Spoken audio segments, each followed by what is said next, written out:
افغانستان په مقابله نیوزیلند ټیسټ میچ چې کوم دی د خیر سره اوبو یوړو د افغانستان چې کوم کرکټ فینز دي ډیر زیات په ناراضه دي او په خپل بورډ باندې سخت تنقیدونه هم کړي دي.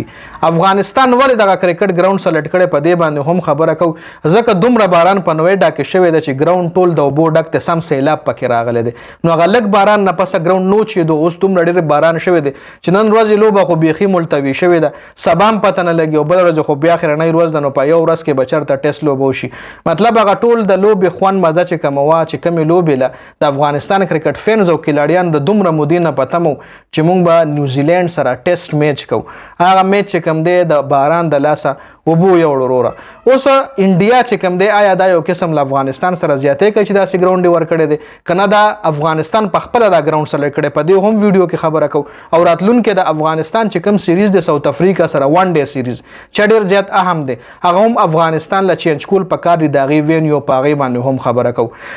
راځو چې د مین ټاپک طرف ته. افغانستان کرکټ فیس چې کوم دی ډېر زیات مایوسه دي، په خپل بورډ باندې تنقید هم ډېر زیات کړی دی چې ولې زموږ بورډ دغه ځای کې دغه ګراوند کې دا میچ ایشتو. انډیا چې کوم دی افغانستان له 3 ګراوندونه آفر کړي چې په دې 3 ګراوندونو باندې تاسو خپل میچ کولی شئ، خو د بده مرغه 2 ګراوندونه داسې وو چې په هغې کې د انډیا خپل ډومیسټک کرکټ روان دی، ټیسټ میچونه ډومیسټک سطح باندې د هغوی روان دي. شوبمن ګیل ځان له ټیم دی، د پجاره ځان له ټیم دی، هلته ډېر ګرم ګرم میچونه د هغوی هم روان دي. نو 3 ګراوندونه چې کوم افغانستان ته آفر شوي نو 2 ګراونډه الریډي په هغې کې مصروف او جي هغه 2 ګراوندونه افغانستان ته نشو میلاوي دی ځکه په هغې باندې د انډیا خپل میچونه نو بیا دی له ګراوند خو پرېښی شو نه، صرف دغه یو نوېډا ګراوند چې کوم و دا اوزګارو نو دا افغانستان واغېشتو. نو دغه نوېډا داسې علاقه ده چې ګوره بارانونه پکې دومره باران پکې پرون شوی دی چې ګراوند ټول د اوبو ډک دی، اوبه پکې ښکاري لکه څنګه باران نه پس په خالي میدان ځای په ځای اوبه نی ولاړې نو داسې په چمن کې په ګراس کې اوبه ولاړې دي. نو دا خو ښکاره خبره ده چې بس ګیم پې نه کېږي. نن ورځه لوبه چې کوم دغه هم بغیر د ټاسه ملتوي شوه. بنګلور ګراوند یو ول آفر کړو، یو بل ګراوند یو نوېډا ګراوند، بنګلور ګراوند او هغه بل ګراوند باندې انډیا میچز او نوېډا ګراوند چې کوم دا صرف د افغانستان او د نیوزیلند میچ د پاره فرو. نو دا میچ دغلته ورچون کې دا یو ډیر وړوکی ګراوند دی او حقیقت دا دی چې په دا ګراوند باندې انډیا تر اوسه یو انټرنیشنل میچ هم خپل نه دی کړی، خپل په تر اوسه یو انټرنیشنل میچ نه دی کړی. ډومیسټک میچونه پې کېږي یا په هم د کلب لیول کېږي، په هم داسې د غټ ټیمانو نه کېږي، د کلب لیول ټیمانو د یونیورسټي میچ چېرته د کالج میچ شو یا د کلب لیول میچ شو.